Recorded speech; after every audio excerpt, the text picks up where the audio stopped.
Hello, my sunshines, and welcome back to another episode of the Creating Sunshine podcast. I am super freaking pumped for today's guest. I know I say it every single time, but you guys, this is like so unique because my guest today is Morgan, and I haven't had anybody on the show that does what she does or this type of thing. And when I was coming up with these questions, I was like, oh, I'm super interested in this. So this is going to be really, really juicy. So welcome to the show, Morgan. Thank you for having me. Pleasure. And we are pretty opposite. So she's across from me. I'm in California. And I was like, wait, where do you live? Chi-town, baby. Not Yep. born and raised. I've been here since January of 2021. Okay. Where did you grow up? I grew up in a small town in Wisconsin. And then after college, I moved to Minneapolis, Minnesota, the big city. My mom used to say, she used to be like, how's it going in the big city? And now Minneapolis really isn't that big of a city. But I lived there for 10 years. Then I moved to Miami. Then I went to Rancho Cucamonga, California, actually.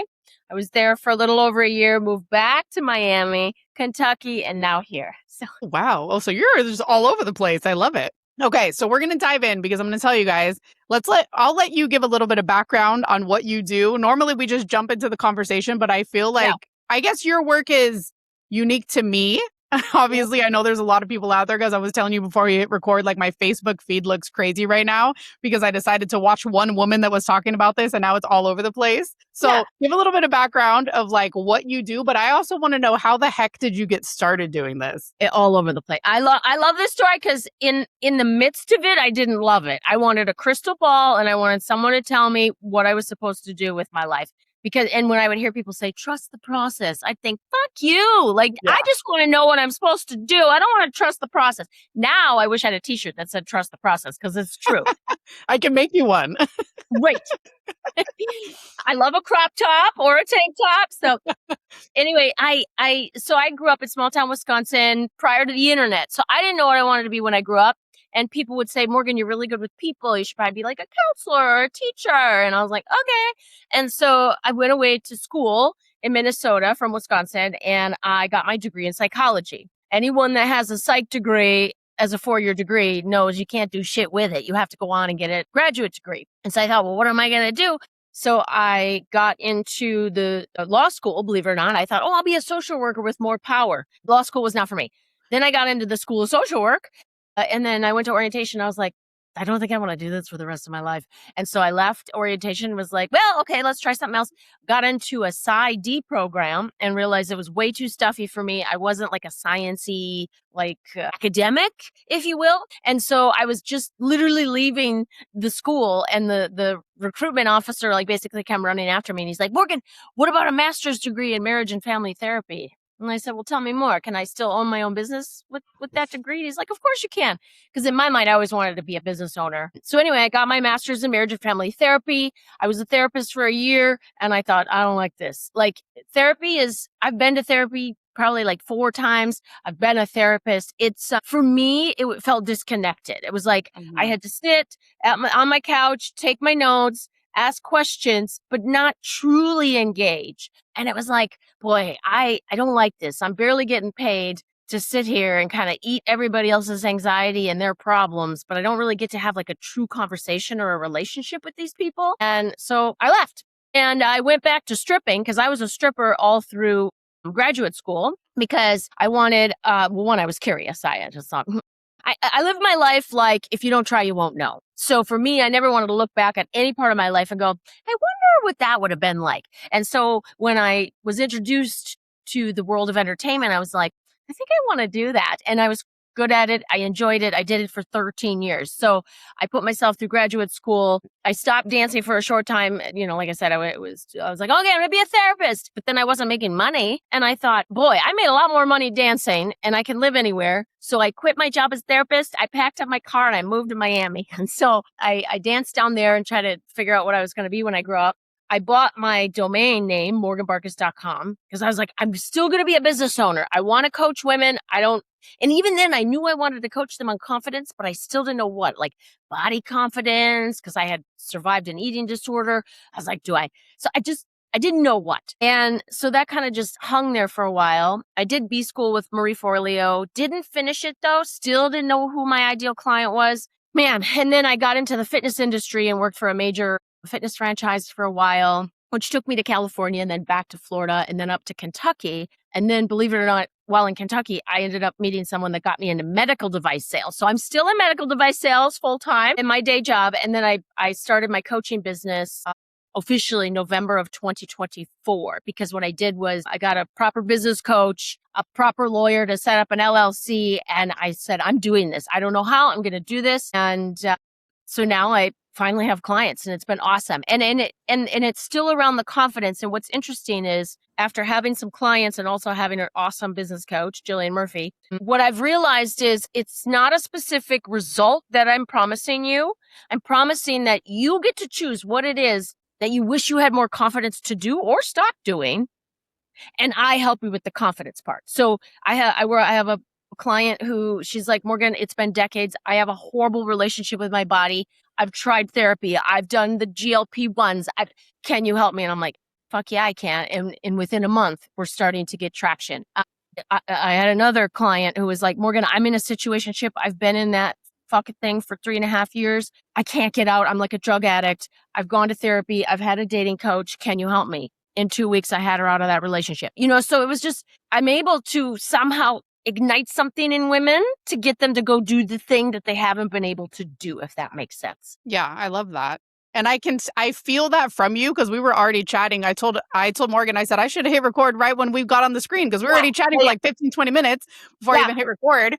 But I love that too, because I really resonate with what you said about therapy, because after my ex-husband and I separated in 2019, and I thought, okay, well, he doesn't want to go to therapy with me because, there's nothing that he needs to work on. Was kind of like the thought. And I said, but I think I'm going to go. I'm going to go for myself, and I'm going to, try to work it out. But I felt the same thing. I felt so disconnected. Like, I remember sitting across from this woman, and same thing. Now I'm a single mom. I got 2 young kids, and I don't have a lot of time. And I need results. I need something to be happening, something moving.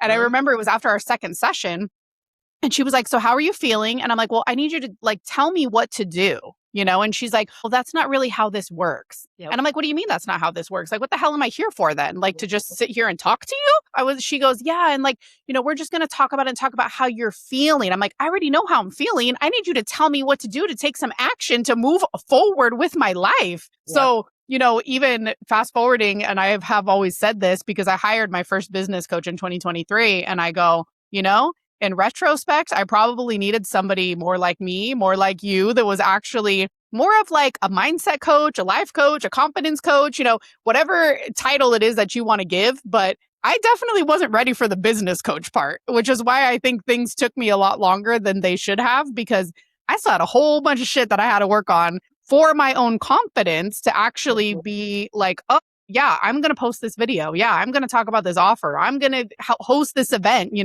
because every time I think about it, I would like, I can't. Oh, I can't. I'm not good enough. I don't know enough, blah, blah, blah, whatever reason. Right. Mm-hmm. And so I love when you say that you can help with any aspect. But like I was telling you, when I was reading your comments and reading your intake form that you fill out to be on the podcast, I was like, ooh, one thing really stuck out to me. I said, because as, a single mom in her 40s, I'm like, the dating world is really fucking weird, really fucking confusing. And now let's go ahead and add in all these forms of technology now that didn't exist before, when I was like dating my husband, and when we were getting together. I'm like, now there's 95 forms of communication between Facebook and Instagram, and now text messaging and phone calls. And then oh my God. And I've never, ever done a dating app. And I swore that I wouldn't, because I'm like, that's just way too much for me. But that was the topic that I really wanted to dive in with you on. And because I think there's a lot of women that are in my similar situation, and they're like, I don't even know where to start. I don't know where to fucking meet people. I don't know where to go. I don't know what to do. I don't know how to initiate a conversation. Yeah. So if there was somebody, I guess my question to start it would be if someone like me were coming to you, where would you even start that? Sure. With a client, with coaching. Start with you. So I love the fact that you're like, I'm not going to do dating apps. And I promise you, I've gone on them, and I literally within hours I get off. Yeah, there's no way I can't. Curious. And so, for instance, I was in Paris a couple weeks back, and I thought, let me just get on Bumble. I'm just curious to see what are the men like here in Paris? Within hours, I was already off the app, and they weren't terrible. But Yeah. for me, because like right now, I love AI. I use it to some degree in my business, and it's great. And people are loving analog. People are loving in person. People want human connection. Yes. And so I personally, in my heart of hearts, knew when I meet my person, it's going to be organic. It's going to be organic. Yep. And so even though I was curious and I went on the dating apps because I'm like, let me just see. I got off really fast because it just felt uncomfortable to me. It felt like I was online shopping and not Right. a true connection. Almost like judging somebody just from like a picture and a profile that they came up with. Like, how do you even know that any of that is true? Well, and don't get me wrong. I can think of 3 people right now, women I know who have been on the apps, treated it like it was a job, like on LinkedIn, and they went out date like 5 nights a week, date. And they just were like, I'm doing this. I want to find my part. Yes. So for them, it worked. And that's awesome. For the woman like you, the woman like me that says, no, I want to meet someone organically. I love that. And I would say, let's start with you. And I actually, one of my clients I'm working with right now, she's like, well, I'll start dating when I lose this amount of weight or I feel comfortable with this or that. And I'm like, no, because the reality is when you're out doing you, that's when you will meet people. So another girlfriend of mine down in South Florida, she was a very social person. She joined a kickball team. She met an amazing guy. They now have a labradoodle and a kid. I truly believe that any woman who would like to meet a partner, it starts with her. Yeah. First of all, it starts with what kind of partner do you want? Because my guess is obviously you weren't with the right person before, or maybe like me, I've never been married because I was told from a young age, my mom said, never settle. Never settle for nothing in your life, not a career, definitely not a relationship, just don't settle. And so for me, I've had to become clear in the relationship, and don't get me wrong, I've had relationships and I've learned from each of them because I go, okay, next time I'm going to be more clear about this because I don't want to be in a relationship again with someone who, let's see where this goes. No, I want to date with intention. I'm not saying you and I are going to get married, and I would like to get married. So when I'm dating, I am dating with the intention of creating a connection that may lead to marriage. Again, it may not be you.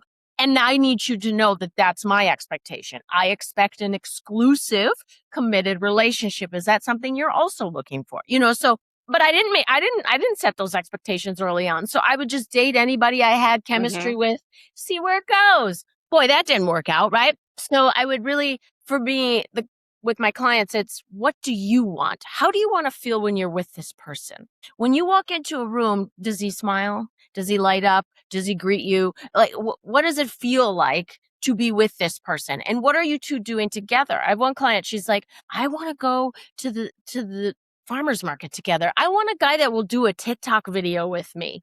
And he's silly and fun and lighthearted. I want him to get out on the dance floor with me to a Taylor Swift song. I love that. That's so specific. And before it was just like, I just want him to look good in a hat. And I'm like, we need to go a little deeper than that. So it's really, and now she has this manifestation of how she wants to feel and that he makes her feel safe and he's responsive to text messages. He makes plans. Like she got really micro specific. And so now when she's meeting guys, she can go, this is what I'm looking for. Does this person feel like a match? And she even admitted to me the situationship she was in prior. She said, Morgan, besides being fit, he fit none of the things in my manifestation. And I was like, ding, ding, ding. It was not a match. And so you spent a lot of time trying to hope that it would change, but you didn't even know what you were looking for because you'd never been clear on that. So first, I would definitely say get clear on what you even want. For me, it was like, I want dark wavy hair, full beard. I want someone who's handy with kind of a, mechanically inclined mind, somebody, and so I knew how I wanted to feel when he walked into the room. I knew what we would be doing together. And so that was the energy I was putting out. And so people that didn't fit that, it was almost like they weren't even hitting on me, if you will, because I noticed, because when I went to Paris, people were like, oh my God, the Frenchmen are so flirty. They're going to flirt hard. They're going to flirt heavy. Not one man hit on me. Not one. Really? But I think that it was because I wasn't in that space. I wasn't looking for something casual. You know what I mean? Yeah. So anyway, so I think once you decide what you want and you're super clear on that, and you go, and I'm open to believing, because that was the other thing. A girlfriend of mine, she's a calling in the one coach, and she's like, Morgan, if you believe men are trash, that is what you're going to continue to attract, and or no one at all, because you're just totally repellent. Your energy is closed. And I Yeah, was you're like, closed off. you're right. I need to open up the possibility that there is a wonderful man in this world who will love me as I am, and I will love him, and it'll be great. So really getting clear on what you want, but also being open to have open energy. I was joking with a client of mine. I said, let the woman open the door, but then the man take the rest. Cause I think a lot of women are pushing, trying to make plans, cause we're very high achieving women usually. Yeah. So we're used to getting things done. We're used to planning. We're used to making things happen. Women are meant to receive. So once you flirt, then step back and let him do the rest. But if you're the one pushing for plans and you're the one trying to follow up, it's probably not a match, And then lastly, I would say, go do what you want to do. What curiosities do you want to follow? And one of my clients, I said, what do you even like? Like, what do you like? And she's like, well, I like volleyball, and I saw this walking group that I could join. I'm like, go do that. Because when you start to be in your energy and you're happy and delighted, and if you want to join a book club, if you want to go dancing, if you want to take up axe throwing, I don't know, chess, whatever it is, when you're chasing your own curiosities and you're delighting yourself, if you're a foodie, go to restaurants. If you like to cook, go to Sur La Table and take a class. Like, go do what you want to do. And then you will organically probably meet people, or meet somebody that says, oh my God, actually my brother, you two probably would get along. You don't know when you actually go and do things that you enjoy, that lights you up, who will be there as well. And so a lot of women are like, that's why I say I'm not a dating coach. I'm not going to help you with your profile. I'm not going to decode messages for you that he said this. What do you think I should say? And should I answer? Should I not answer? I mean, I have an opinion on that. Yes. But I will always tie it back to you. What do you feel if you didn't worry about what he thought or if he's going to answer back? What would you be inclined to say? Would you answer? And what would you say? Then say that. And whatever happens is out of your hands after that, because someone who's your match is going to like it and respond. Somebody's not your match, he's going to ghost you, or he's going to get reactive or weird. Who knows? Not a match. It's not your problem. It's not your business. So it's really helping women get so confident in who they are and what they want that they don't even entertain what is not a fit. Does that make sense? That makes total sense. And it makes me think back to maybe people in my past or something, because I think too, the thing, I was telling you about what you see on Facebook now, is now my whole entire feed is guys and girls send these 3 texts, don't send these 3 texts, do this, do that. And before we hit record, I love that you said something, and maybe you can let the listeners know that too, is that you said, just do you. I think we're all overthinking way too much about what to say or what not to say. And when you're if you're going to be that person and you're going to show up that way 6 months down the road when he sees the real you, maybe we should just show up that way from the beginning. Sarah, yes. So when I ended a relationship a couple years back, a really good girlfriend of mine that I went to college with, she sent me something on Instagram, and it was a quote, and who knows if it's real, and I don't even care, because it hit me in my heart so much that I printed it and it's on my refrigerator, because sometimes I have a tendency to be anxiously attached, always working toward becoming more securely attached, and just really confident that's what's meant for me will be, and because my parents, I'll joke and they'll go, you think? Because I am I am an activator.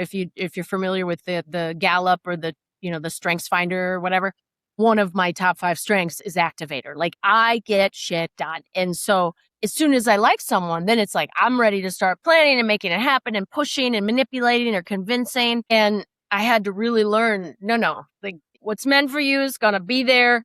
The quote basically says, be you, slam your heart into whatever lights your soul up, without attachment, without pushing, or without possession. And whatever stays is what's meant to stay.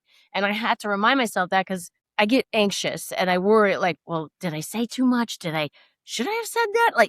I think I overshared. Sometimes I'll have a vulnerability. For instance, and that's where I've become so authentic that even if I do think I overshare, I share that and say, hey, I'm having a little bit of a vulnerability hangover. I feel Right. like maybe I shared a little much, and I know I can be a little intense. I'm just trying to get a check for, and oh my God, no, I thought it was great. So whether it's friends or someone I'm dating, because at this point, so my very last class, when I was getting my master's in marriage and family therapy, the professor, he sat through this long paper presentation, and then he did an evaluation of me in front of the class or whatever. And he was like, Morgan, you're going to be a great therapist. I do have one suggestion for you. You walk around like a tough girl, and I know you are tough. You've got it all together, and you're a strong woman. And I know you have a soft inside. Mm-hmm. And I would encourage you to be more vulnerable. You do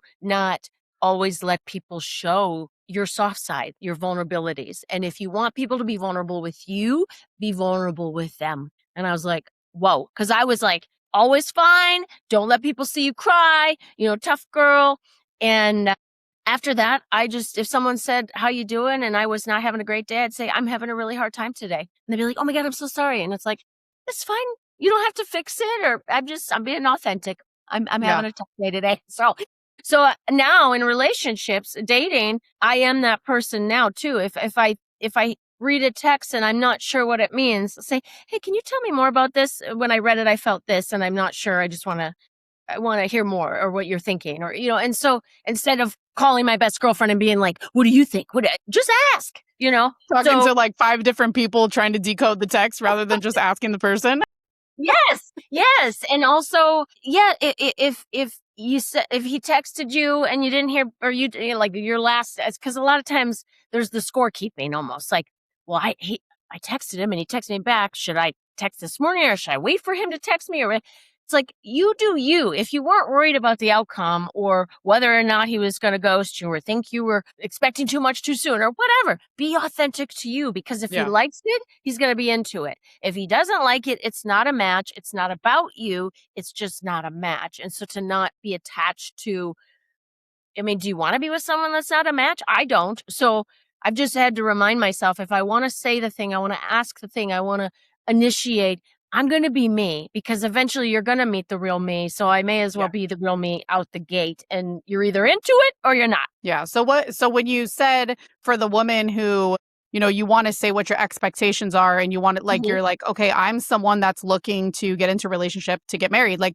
is there a point that you feel it's appropriate to start having those conversations? Because it's not going to be that's not a first date conversation. I would think, but you tell me what you think. I feel like you can trust yourself Mm-hmm. to know when it is, and to throw it out there. But I also think, I don't know. I feel like you want to trust yourself and how the conversation is going. If you two, your first date is at the county fair, for instance, and you're just going on rides and you're having fun, and it's nothing. And I've been out with people where the conversation goes deep fairly quickly, and I'm okay with that, and I'll go there with that person. So for me, I say, ride it out, but also, even over cotton candy, if you were walking around a fair, you could be like, what are you into at this point in your life? Like, what are you looking for? Are you looking for a cuddy buddy, or are you hoping to meet someone and have a like a real relationship? Or, and even then, I will say too, I have a client who was like, I did meet a guy and I did say that, and he said he was looking for a real relationship too.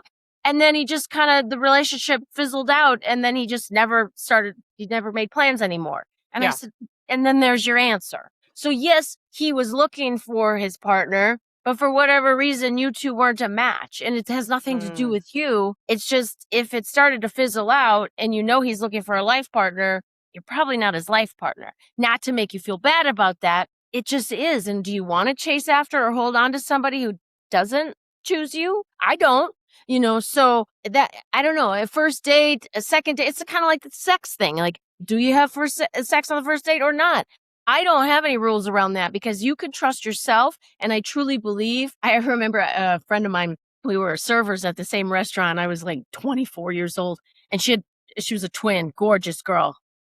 And she's like, I don't believe that rule at all. My husband, we've been married for years, and we had sex at a party the first night we met, on the balcony of somebody else's apartment. And I was like, that's awesome.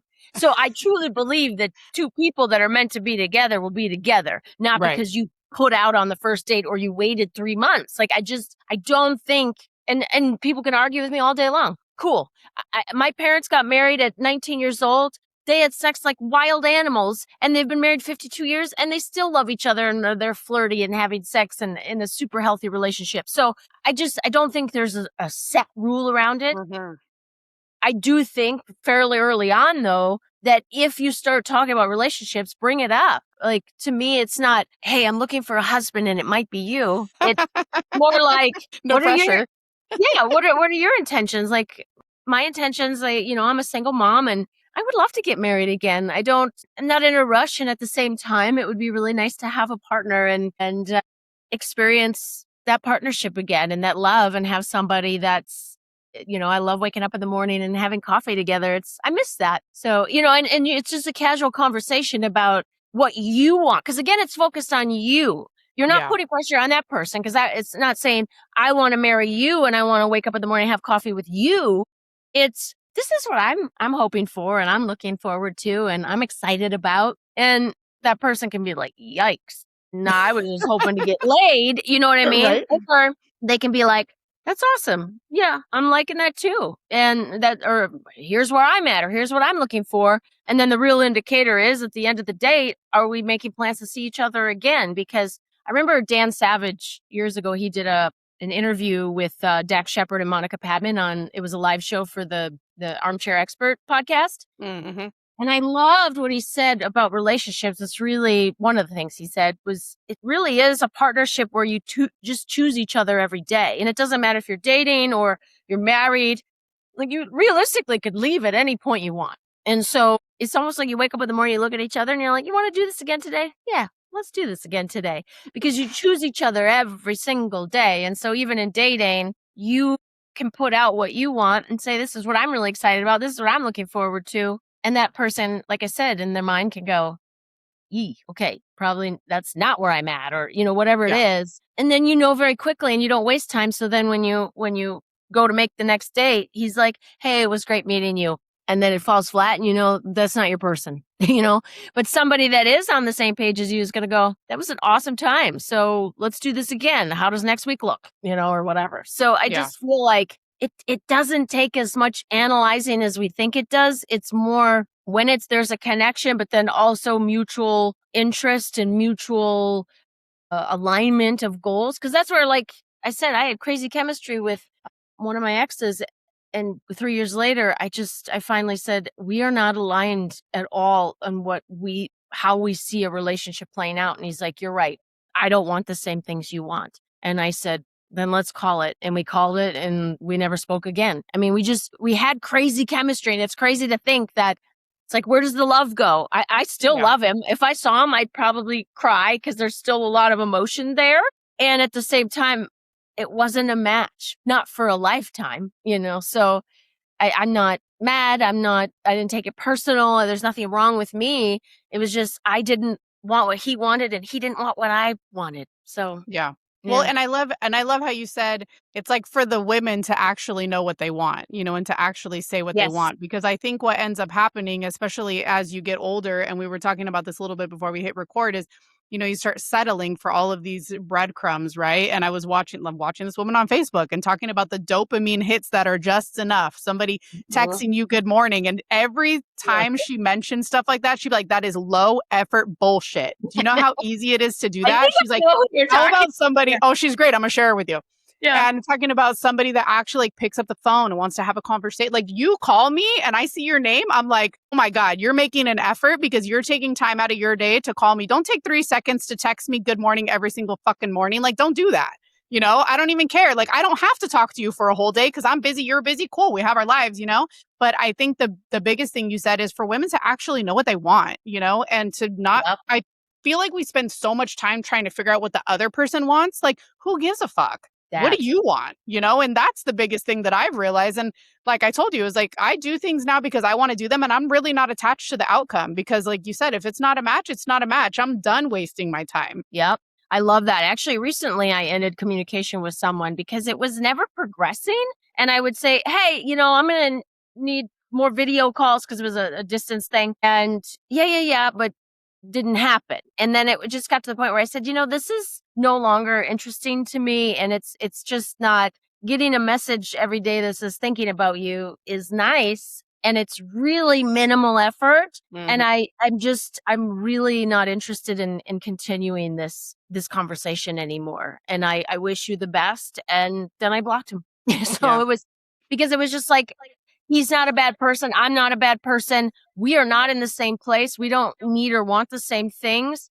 And I just don't want to do this anymore. And I'm not mad, and let's just end it here. So I just, like you said, when because it kind of seemed like we're on the same page. And then all of a sudden it was like, but we're not, like, cause my needs are not getting met, and maybe his are, mine are not. So I'm out. Yeah. I love that. It's that low effort bullshit that she talks about all the time. I was like, oh my God. And every time she would call it out, I'm like, oh shit. She's like, just enough little dopamine hit to keep you on the hook, And I was like, yeah, but like, that's not enough anymore, And I think that you mentioned two things, and maybe you can describe a little bit more fully as to what that actually is because you said both anxious attachment and secure attachment. Yeah. And like, what is the difference between the two? Because I think maybe then women will start to see themselves, or men see themselves in either. This is not just for women, see themselves in either one of those attachment styles.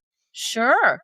And they're actually, there's different books and schools of thought, if you will. Of course, I have a couple books right here about attachment theory, because it basically is a theory. Like many people, they notice patterns of human behavior and why people are behaving, and then try to associate to something, just like all the greats in psychology, etc. Attachment theory really ties back to how you were raised and how you sort of interpreted those relationships. So someone who is securely attached usually had really solid caretakers, people who were very responsive, very consistent. They weren't like hot and cold.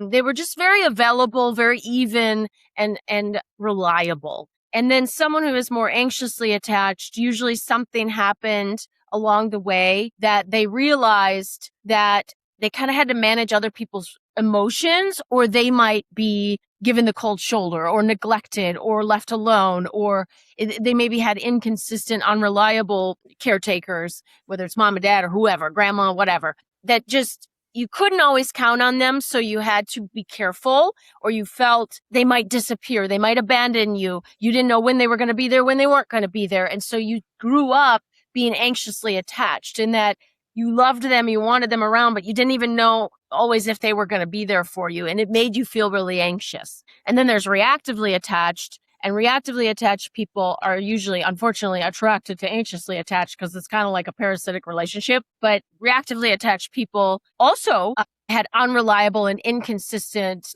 caretakers, and their response to it was not anxious and to cling. I'm a clinger. Like, if I feel like you're abandoning me, I'm going to like pull on your skirts and like hold on because I don't want you to leave. Reactively attached, usually for them, they interpreted the inconsistency or the fear of abandonment and got reactive. They shut down. They got mad. They isolated. They became defensive, and it was like a protection for them. I am going to hurt you before you can hurt me, or I'm going to leave before you leave me. So that's a super high level, and also my interpretation of those different attachments. Does that help? Totally. So for the people, obviously, if you're, I guess I could best describe it as like predisposed, right? Like, I feel like I was predisposed to anxious attachment because what I didn't realize until I was in my 40s was because of the way that I grew up, and like, this is why I am that way. This is why I do things that way, because I had all of XYZ happen that made me feel like, oh my gosh, I'm just dying for that next attention, dying for that next love or whatever it is, because I didn't have that secure attachment in my younger years, right? And is it possible? I mean, I know that it is possible, because once you have awareness of what your attachment theory is, and you're like, okay, I want to change it though. I don't want to be an anxiously attached person, So when you work with your clients, how do you is it more like, for me, it's been more of like a reframing. If something pops up, I have to recognize it, but like not necessarily act on it and be like, hold on, this is not me. This is my anxious attachment style over here. Yes. So great question. the lovely thing about if you're anxiously attached or reactively attached, it's not a personality disorder. It is just something that you interpreted. So like any limiting belief, it can be reprogrammed. So it doesn't matter if you are the school of thought with attachment theory or neuroscience and that we're neuroplastic and that, neurons that fire together, wire together. So you change the script. We basically interpreted life and human connections and behaviors how we did because we didn't know any better or it happens. We were handed a script. I tell some of my clients, this is the script you were handed or the programming that you were given. Now you are a grown-ass woman and you can rewrite that script. You can change that program. Now, it sounds simple because it is. It's not easy because it's going to take practice. It's going to take, like you said, awareness, catching it and changing that thought. So some of the things to move away from anxiously attached or reactively attached to a more secure is if you have secure people in your life. And you can notice those people because they're not the people that go, are you mad at me? How come you didn't text me back? Like whether it's friendships or not. So I was so anxiously attached that sometimes if my mom's a woman of few words through text message, we all tease her. My brother teases her. My dad teases her because I'll send something and I'll get a thumbs up. And they're like, that's it? Like, right. And so you're like, okay. And it's not the anxious Morgan would go, was she mad at me? Like, why did she only send me a thumbs up?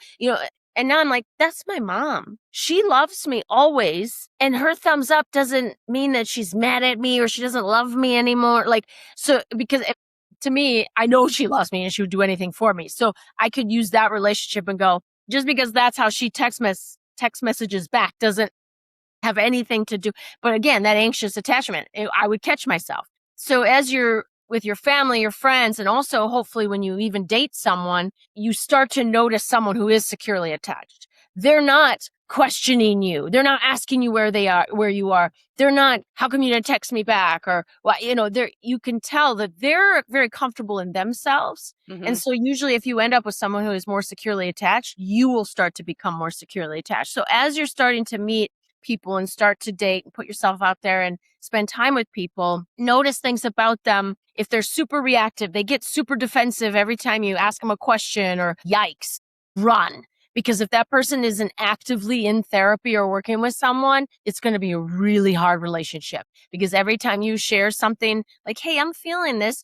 or when you said that, I felt, this way about it. Can we talk about it? Well, I didn't mean it like that. And you're the one that the run, because that's someone who's very reactively attached. They can't handle someone sharing how they feel because they automatically see it as an attack. Whereas someone who's securely attached will say, tell me more. Okay, I'm sorry that you felt like that. That was definitely not my intention. Tell me more about that. Let's talk about it. So really, when you're dating, pay attention to how people are responding to you, how they're texting with you, respond to your questions, your asks. Like, hey, I would really love to do this, or it would mean a lot to me if you did that. Depending on how they respond, you'll be able to tell. But also working on yourself, like you said. It's really, you can get books on it. I mean, there's wonderful books with exercises in it. If I'm working with a client, it's really about catching that thought. I had a client where she goes, hey, so-and-so didn't text me back. Do you think he thinks I'm ugly? And I'm like, well, one, objectively, you're not ugly. So that is not the case. But I said, even if he did think you were ugly, so he's not your person. And so we had to go back and go, what do you know about yourself for sure? And do you, it's really about, yes, the anxious. I still get anxious sometimes. And I literally, for me, I have to get back into my body. Because when I was a therapist, I remember, especially working with children, if they're really anxious, because you know how it feels. You kind of get sick to your stomach. You feel a little vibraty when you're anxious. You feel a little unsettled, like you got to get some energy out.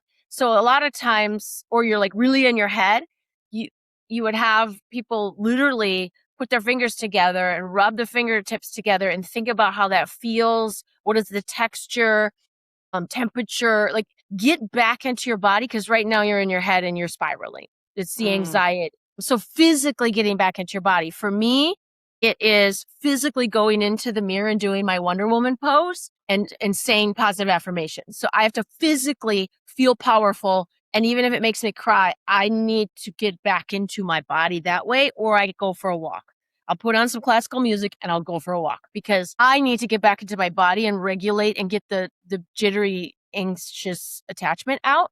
or the anxious feelings. The other thing I do is journal. And I don't know, I used to have a diary when I was little, like from 13 until I was 26. Dear diary. And it was always like who, what, where. It was very like movie script. And then I left it for almost 2 decades, I think. And then I picked it back up and well, not 2 decades, decade and a half, maybe. I'm not 46 yet. So I'm 45, but I'd say I started journaling again maybe like 4 years ago or so. And Mhm. it really then became, what's on my heart? What am I feeling? It wasn't what was happening, who said what and where. It was, what's on my heart today? Wow, I feel really fucking tired today. I think maybe I should assess how I'm sleeping. Or I'm feeling really anxious. Well, why am I feeling anxious? Well, I'm feeling anxious because, and I would literally just talk to myself almost like a therapy session, but just getting the things out and verbally processing them. So if you want to verbally process them with your coach or your therapist, or verbally process them with yourself in a journal, I think that it's like poison that you have to get out of your body, Yes. because if it stays and you just let it sit there, it's going to fester and cause bigger problems. So I really, it's catching those thoughts. And if you are working with someone like, hey, Morgan, I'm feeling this kind of way. All right, tell me more about that thought. Is it absolutely true? Well, it feels like it. I mean, and is it absolutely true? And that's Byron Katie's work called The Work, is really about take a thought, ask yourself if it's absolutely true. How do you feel having that thought? What is the opposite thought? And what does it feel to have that thought? And what if that thought's true? The actual, like the counter to the anxious. So I think the more women practice that, they can literally rewire that anxious attachment. And not that it's ever gone. It's almost like alcoholism and eating disorder. Like there's triggers that kind of, ooh, I can't do that thing because it's going to trigger me, or I feel a certain kind of way. How am I going to manage these feelings? So it's never completely out of your body or out of your mind or your heart. It's really learning how to regulate them and grab them and change them, shift them, versus just let them take over your body. Yeah, I agree with that. And for me, I love that you brought up journaling because for me, that's probably been one of the biggest things. And I talk about it a lot on the podcast Yeah. because I'm like, maybe it's that conversation that you didn't want to have, or at this point, you don't even really need to have with that person because, like you said, maybe you're no contact or whatever.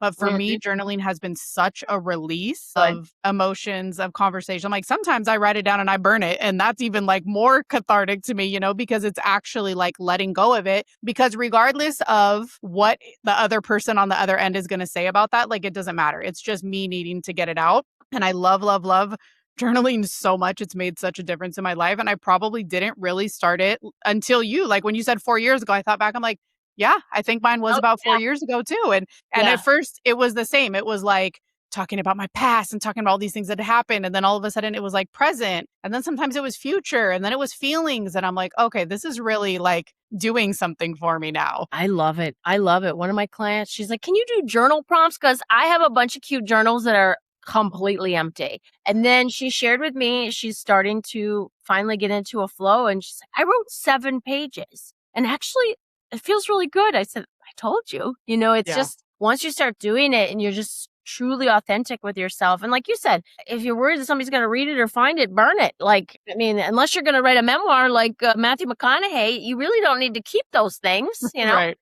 I have like 5 back here just from last year, and I'm like, I don't know if I should just get rid of these because I don't know if one day I want anyone to read all this stuff or I should just Yeah, get rid of it.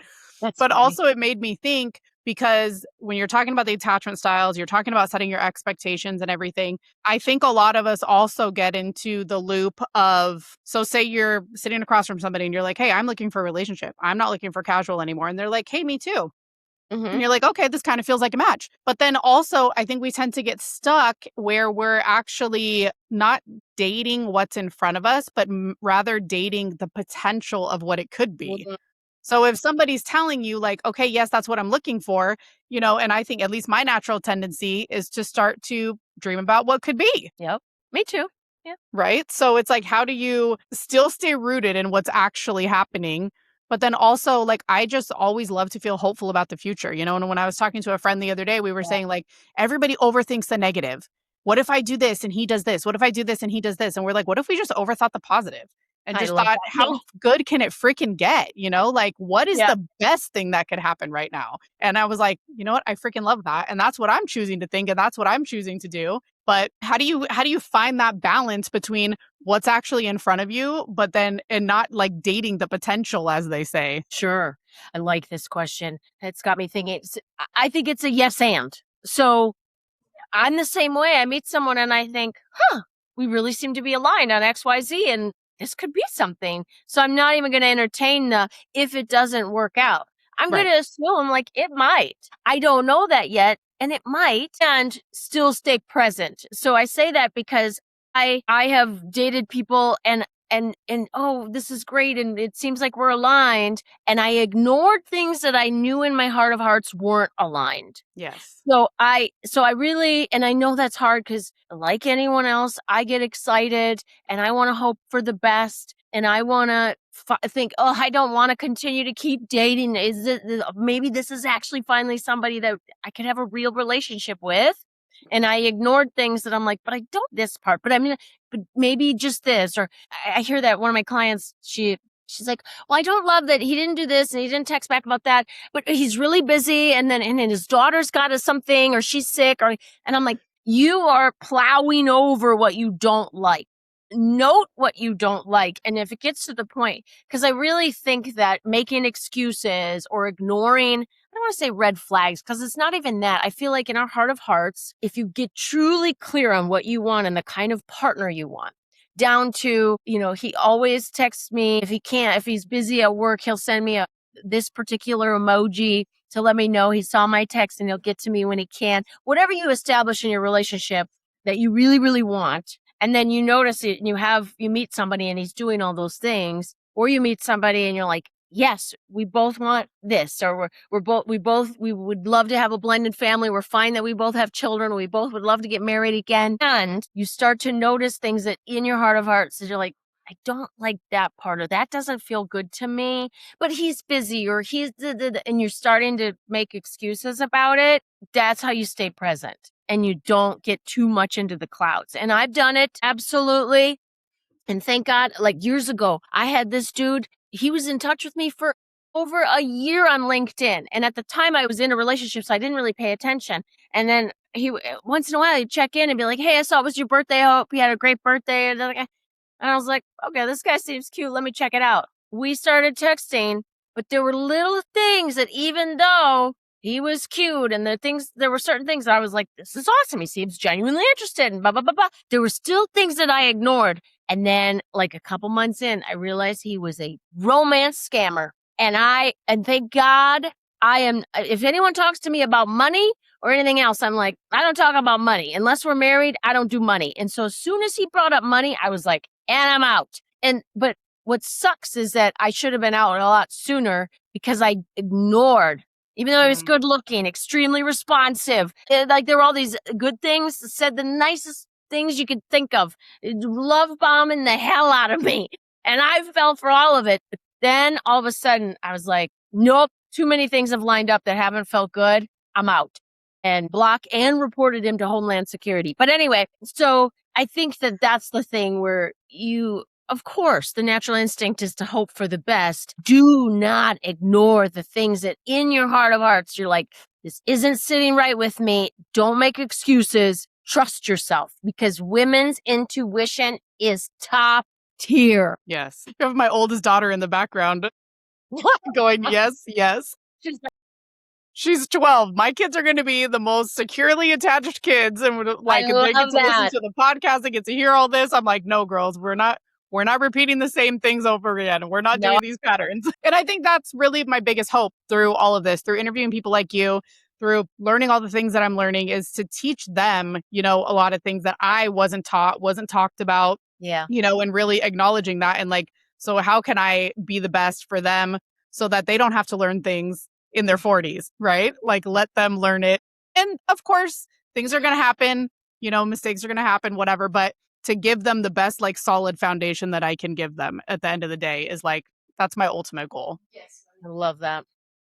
She says, yes, mommy. But I could talk to you about this for hours and hours. I feel like there's definitely going to be a part two. But for the people that are listening and they're like, I need some Morgan in my life, where can they find you? What are you working on right now? Jazzed about the Confidence Club. So I was trying to figure out what I could do to offer women to be a part of for free and also connect with me, because it's my business coach is like, Morgan, people need to be around you. You can't just like give a PDF and people are going to like connect with you. And so I started the Confidence Club because what I miss so much about teaching dance and fitness in a group environment is I would get women together who they would be nervous and kind of uncomfortable and unsure in the first class. And then one class with me, they opened up.